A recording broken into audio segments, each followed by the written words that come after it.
रवि और किशन एक दूसरे के बहुत अच्छे दोस्त थे। दोनों एक ही गांव में रहते थे। वे अपना सारा काम लगभग एक साथ ही करते थे। उनकी रुचि भी एक थी और सोच भी, इसीलिए उन्हें एक दूसरे का साथ बहुत पसंद था। इनकी दोस्ती पूरे गांव में मशहूर थी। उन्हें घूमना बहुत पसंद था और इसलिए वह आए दिन कहीं ना कहीं घूमने निकल ही जाते थे। एक दिन दोनों दोस्त बहुत दूर की यात्रा में निकलते हैं। वह दोनों एक दूसरे से वादा करते हैं कि चाहे जितनी भी मुश्किलें आ जाए वह एक दूसरे का साथ नहीं छोड़ेंगे। उन्हें जहां पहुंचना था वहां जाने के लिए उन्हें जंगल का रास्ता चुनना पड़ा। दोनों ही जंगल में बड़े ध्यान से अपना एक एक कदम बढ़ा रहे थे। वे जंगली जानवरों से बचकर जल्द से जल्द जंगल से निकालना चाहते थे। आधे रास्ते का सफर उन्होंने बड़े ही आराम से तय कर लिया, पर थोड़ा आगे जाने पर उनके साथ वही हुआ जिसका उन्हें डर था। उन्हें एक बड़ा भालू दिखा जो कि उनकी ही तरफ आ रहा था। वह दोनों उस भालू को देखकर बहुत डर जाते हैं। उन्हें समझ नहीं आ रहा होता है कि वह क्या करें।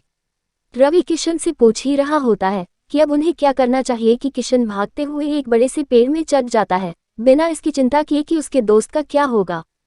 किशन को भली भांति पता था कि उसके दोस्त रवि को पेड़ में चढ़ना नहीं आता और यह जानते हुए भी वह उसे अकेला छोड़कर पेड़ में चढ़ जाता है। परंतु रवि बहुत ही बुद्धिमान और समझदार इंसान था। उसने कहीं पढ़ा था कि भालू मरे हुए इंसानों को नहीं छूते, तो उसने भी मरने का नाटक किया।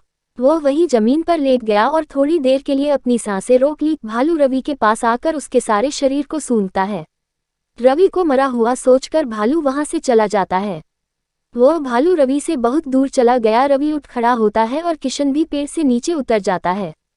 जब भालू रवि के शरीर को सूंघ रहा था तब किशन को ऊपर से देखकर ऐसा लग रहा था मानो वह उसके कान में कुछ बोल रहा हूं, और इसीलिए किशन रवि से पूछता है कि भालू तेरे कान में क्या कह कर गया है।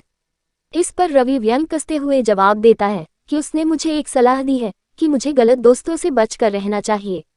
रवि की यह बात सुनकर किशन को अपनी गलती का एहसास होता है और रवि को समझ आ जाता है कि किशन उसका असली दोस्त नहीं है, क्योंकि एक असली दोस्त बुरे समय में आपका साथ देता है। जब वह भालू रवि से बहुत दूर चला गया, रवि उठ खड़ा होता है और किशन भी पेड़ से नीचे उतर जाता है। जब भालू रवि के शरीर को सूंघ रहा था तब किशन को ऊपर से देखकर ऐसा लग रहा था मानो वह उसके कान में कुछ बोल रहा हूं, और इसीलिए किशन रवि से पूछता है कि भालू तेरे कान में क्या कह कर गया है। इस पर रवि व्यंग कसते हुए जवाब देता है कि उसने मुझे एक सलाह दी है कि मुझे गलत दोस्तों से बचकर रहना चाहिए।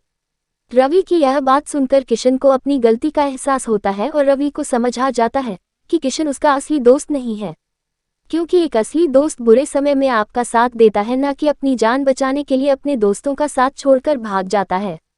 इस कहानी से हमें ये शिक्षा मिलती है कि हमें अपना दोस्त सोच समझकर बनाना चाहिए और हमें गलत और सही का फर्क करना भी आना चाहिए। जो इंसान आपका मुसीबत में साथ दे वही आपका असली दोस्त होता है, और जो मुसीबत में छोड़कर भाग जाए उससे आपको कभी दोस्ती नहीं करनी चाहिए।